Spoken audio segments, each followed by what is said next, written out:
Getting to know you, getting to know all about you, getting to like you, and I hope you like me. Getting to know. Hello and welcome, Steve, for our interview. Very nice to be here. Yes, very bright and pink. Yes, yes. This is not the real me, but this is my casual me.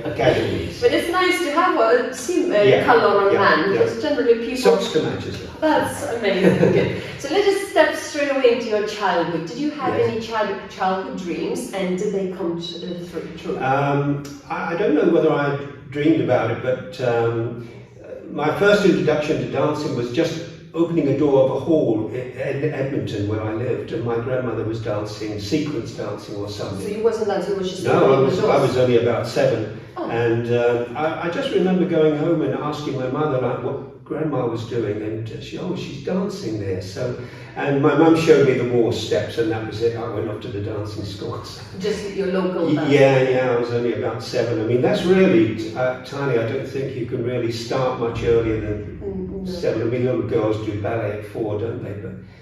But actually, I loved it. I just loved it, and somehow I felt safe in the dancing school, which often happens with. Yes. I was a skinny little kid, and maybe getting teased at school and things, and just everybody was nice to me in the dancing school, so I loved it. I mean, I had to go every weekend. That was it. And did you have a partner straight away? Yeah, well, after a while, of course, they give you, because they had loads of girls, and they picked the best girls, because I was doing okay on my own, and then.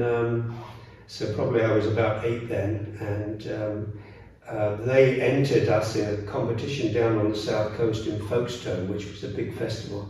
And so that was my introduction into competitions. So I must have done about 4 years as a juvenile, and then 4 years as a junior. And then once I left school, I stopped for about 6 months.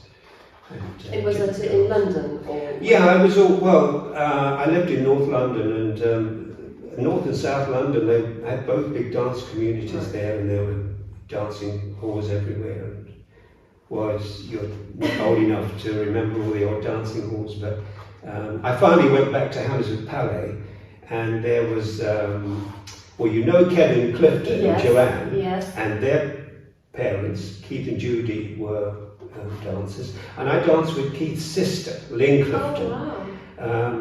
She was my first partner. When I was still 16 then, and we went to Blackpool the following year. That was 1969. We danced in Blackpool together in the youth, and I think we went up on the Saturday and saw the team match. It was like, wow, I mean, I couldn't believe it. Was that your first experience as such? Yeah, in Blackpool, but previously to that, when I was still a juvenile, of course, we danced at the Royal Albert Hall then, and the kids came on. I think we started in the morning, but they always put the final on in the evening. Junior and juvenile finals were in the evening, and there weren't that many competitors, and there was only about 4 or 5 comps. So you had the pro ballroom and Latin, they were still on, and amateur ballroom, and that was it, and then the kids. So in the afternoon, when I was sitting watching, I'd seen Bill Irvin dancing. I didn't know who he was. My grandmother was there with me, still as well as my mother. And I asked her who that was, and she said, that's Bill and Bobby Irving, and they're going to win. Oh, wow. And this had an effect on me. I said, how do you know they're going to win? So she said, they've won before. And then it seems funny, but Peter Eggleton came into view, which was a coincidence. I picked out, I said, who's that? She said, that's Peter Eggleton. So I said, is he good? And she said, he will be second. And now I think that was actually the result, but at early years, this was in the early 60s, and sometimes Peter had beaten Bill, and then Bill became stronger. But the other big impression, though, I mean, the clothes they wore, I'd never seen people dressed like that before. The suits, they were immaculate to a kid like me. So not only that, but I was sitting, I think it's Block F, and right next to the orchestra. Oh, wow. See, there was no CDs in those days. You either had an orchestra or nothing. And this orchestra started playing, and I couldn't believe it. I'd never seen an orchestra, people playing live.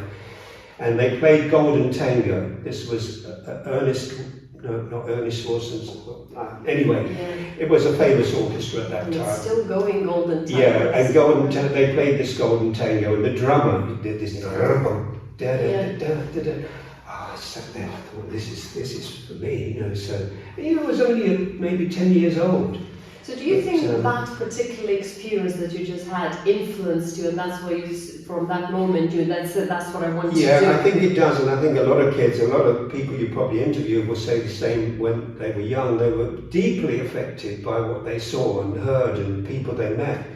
And just going to somewhere like the Albert Hall, every time you go in there, you're the same.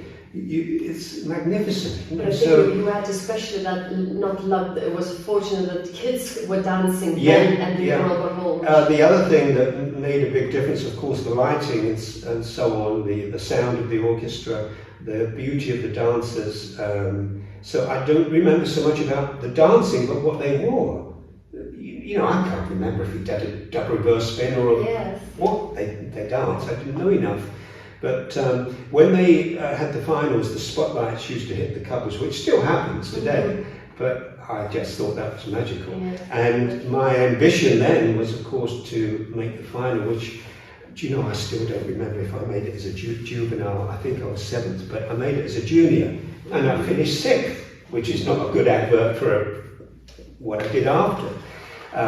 So I think, when you're kids, you're lucky if you get the right partner and you stay about the same height, you're okay. But I grew tall and my partner didn't grow so tall. So in a way, we were getting worse. And when did you decide to do ballroom? Did you do Latin as a child? We always did ballroom and Latin. And then once you decided... we carried on with the Latin right up until we were professionals. There were a few years where I actually demonstrated ballroom and then added on a paso doble at the end or a jive, which again you might be surprised at. Michael Barr, Richard Glebe, we were all 10 dance people. So I never studied the Latin as deeply as the ballroom, of course. And once I stopped competing as a professional in Latin, I absolutely focused on the ballroom. But by that, of course, by that time I was greatly influenced by Peter Eggleton. And that's just pure chance or luck or whatever it is.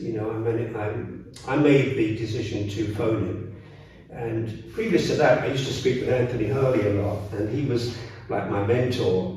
From when I was a youth, I went to Anthony. So anything I wanted to ask, I would ask Anthony. But so Anthony had sent me to Benny Tolmer and Bob Burgess, and Benny I got on really well with. But I decided to phone Peter, and that was the beginning of stop doing this and stop doing that.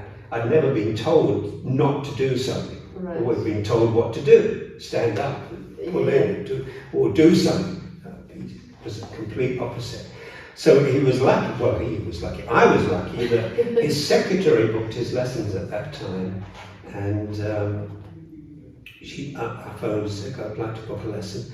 She said, he's very busy, he's going away and so on. And so I said, well, anything in June? This was after Blackpool, I remember. So he's got just the end of June. And if you want something in July? So I said, okay, book something in July. And we ended up booking 3 lessons. But if I hadn't have done that, if I'd have only done the 1 lesson, I don't think I'd have gone back. Right. So it was so dramatic, and he kept hitting my left leg. And that changed my weight, and I stood again, and my knee was out. When the kids lift their leg up, and he couldn't stand that, so he thumped it. Well, I still have the pain to remember that little technique of keeping the left knee in, if you like. But after the other lessons, it was big influence on my whole life. So I'm talking too much. That's perfect. It's interesting. So going on from there, so obviously you discovered Pete and you started your results. Then you went into amateurs and you suddenly started to get your results. Yeah. How difficult was to always be up the top? The top. Was it pressurizing? How did you cope with the pressure? I just loved it so much. But did it affect in a way of pressurized, like you say, I have to do something because somebody's stepping on my toes, or you just concentrated on you? No, I really just concentrated on me. I know it sounds funny, and lots of people will say, well, we knew that there was politics involved in everything, so whether you're an athlete or a dancer, and I just ignored everything else that I didn't need to know about. So I didn't care who the judges were, I didn't care who the fellow competitors were, what they were doing, if they were practicing 5 nights a week or 6 nights a week. I could only deal with myself, and that's what I did. I just totally focused on myself and not on anybody else. And I had friends, I mean, we were all good friends. And funny, on the BDF now, we've still got Robert Bellinger and Kenny, all past competitors, and we're all friends. Yeah. So we all loved it, and I think that's maybe good advice for any young dancers, is to really just focus on yourself, ignore all the other things that can go on around dancing.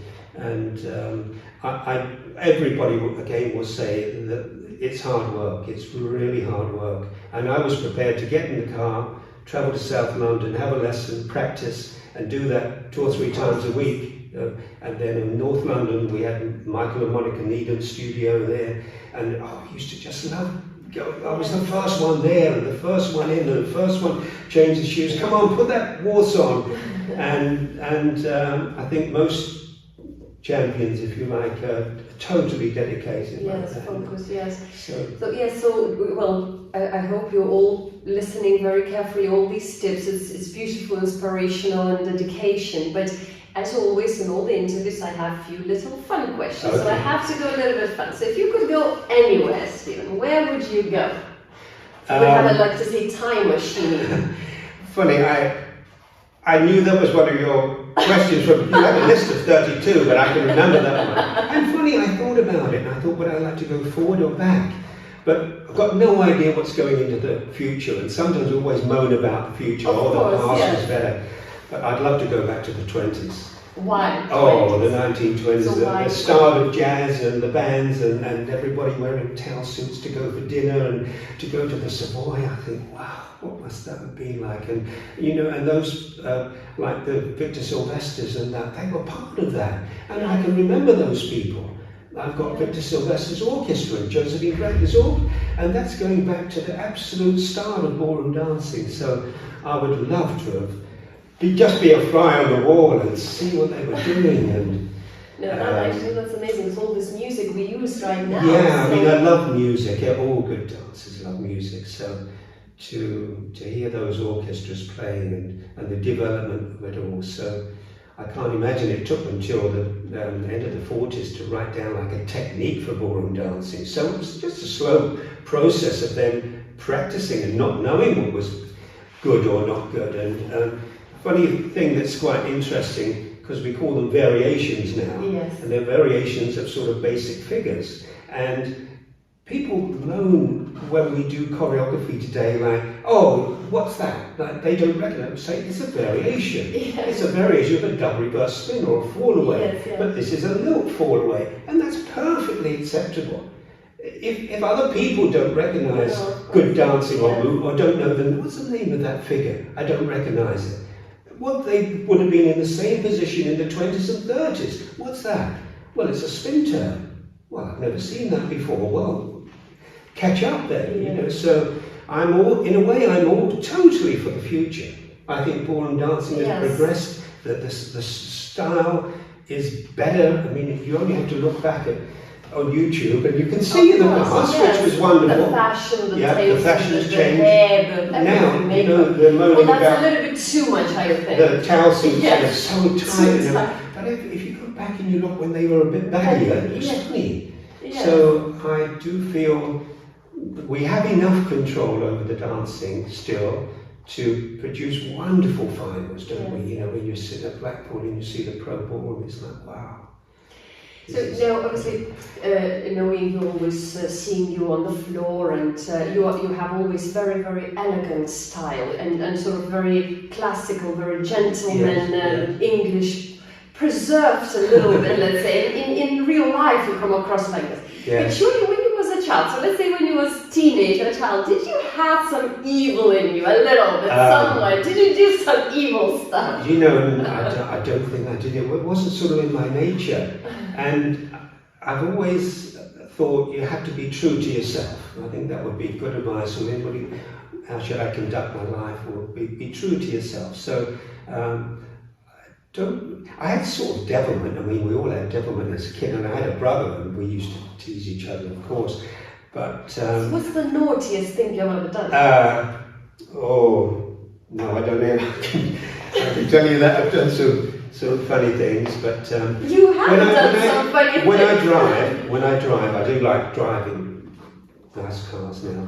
And I go too fast. That's the one thing. It's really devil. I've slowed down, but I used to have this thought that nobody passed me on the motorway. You know, that I was very competitive, and there are a few other colleagues I've spoken to. Like, I don't like when somebody passes me on the motorway. I don't like it. I know you're pretty fast as well, but yeah. So that's my devilment is I love Porsches to be, I don't want to say the brand too much, but I love Porsches. So so let's say, because I'm going to ask you dream childhood, so maybe was that one of your dreams to have a Porsche? Yes. Well, I tell you another very quick story.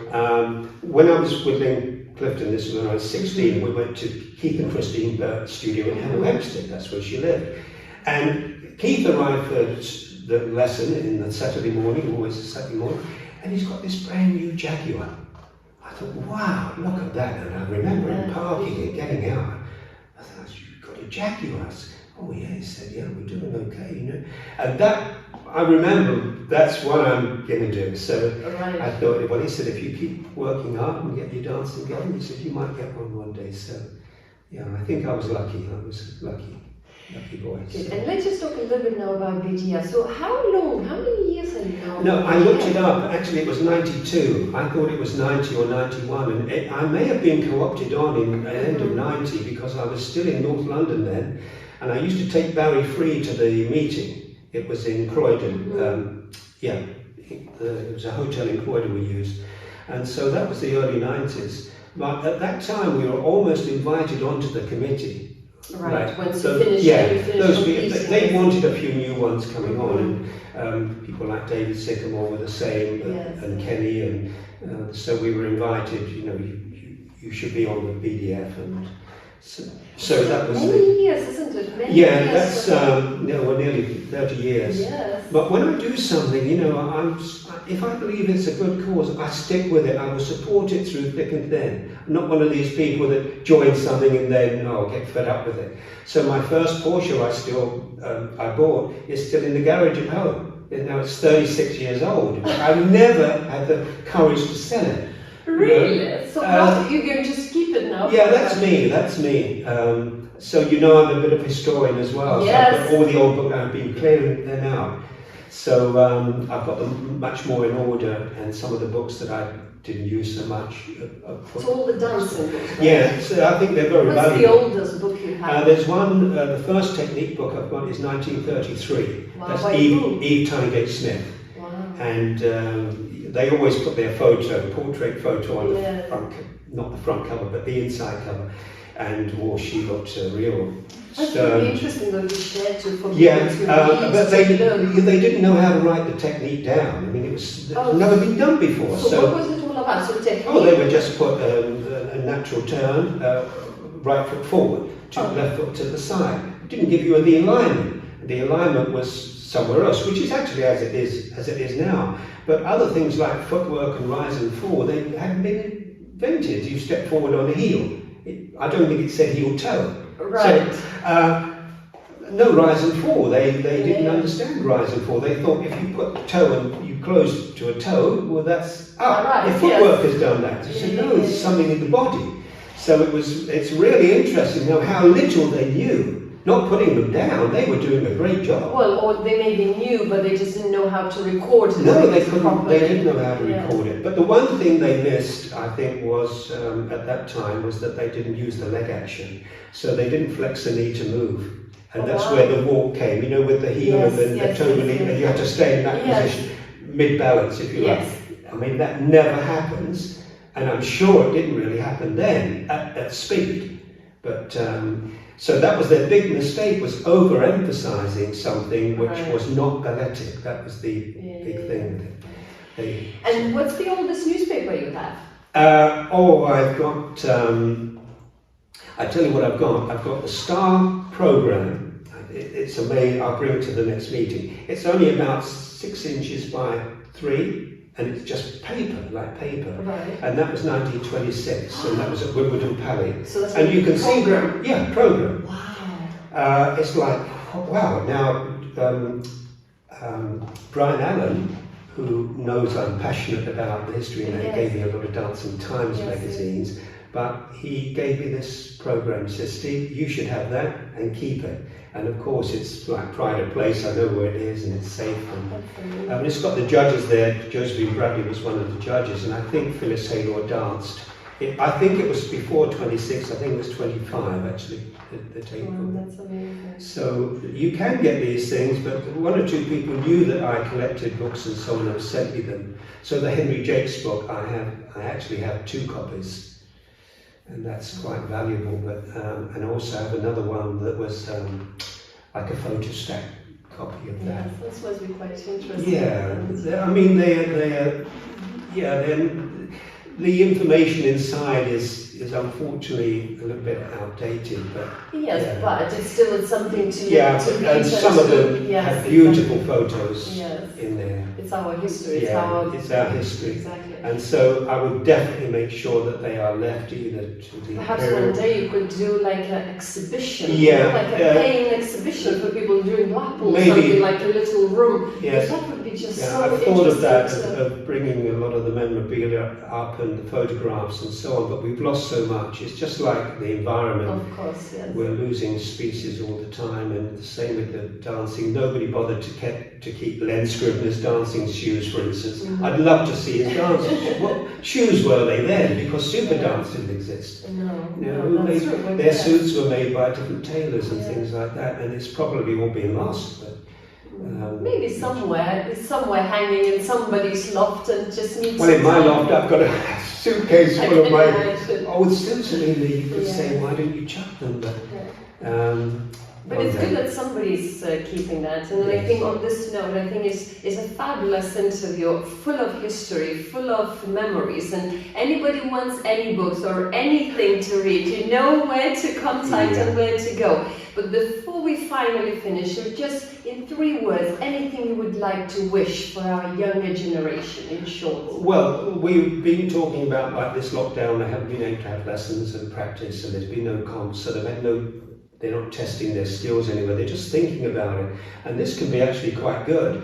So 1 or 2 couples that we've had in, we haven't done many, but the ones we have been really good. And it's like they've changed somehow. They've matured. It's like they've thought about it. So it's like, I don't know, keeping a piece of cheese. You keep it in a dark place and it does better. So to not be on show and to have the pressure of dressing up and getting all that, I was going to use another word then, but all the stuff that's superficial, they haven't had to deal with, and they can just think about their dancing. So the only words from Rudy Troutz, I remember he gave an interview and he said, you have to love it. Yes. And I think if they've stuck with it this long, they must love it. And I think when we come out the other side, I think there will be some good that comes from it. So. Yes. So on that note, thank you very much, Steve. Thank you very much. And I hope you enjoyed all our interviews. And let's see what's the future bring for other projects from BDF. Thank you and see you soon. Bye-bye. Getting to know you, getting to know all about you, getting to like you, and I hope you like me.